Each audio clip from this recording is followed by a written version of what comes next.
Alam, sabi niya,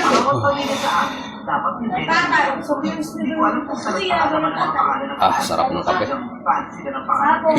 Ayun pala.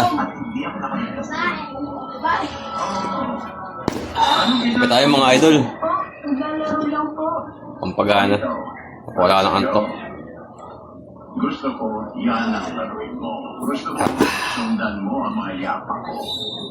Para pag laki mo, maging sundalo pa rin.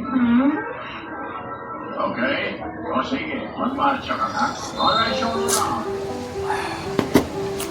Sa mga taong namumroblema, may kanya-kanya naman tayong mga estado, sitwasyon sa buhay. Kaya mag-alala, pare-parehas lang tayong may problema. Nagkaiba lang siguro kung paano natin dalhin ito. Mas mahalaga, mabuhay tayo ng patas at saka walang piniperwisyong tao. Yun lang naman mahalaga. Yun mahalaga kung anong mga sitwasyon natin o kung ano yung mga narating natin. Basta wala kang masagasaan o mga perwisyong tao. Mas maganda mabuhay ng gano'n. Thank you.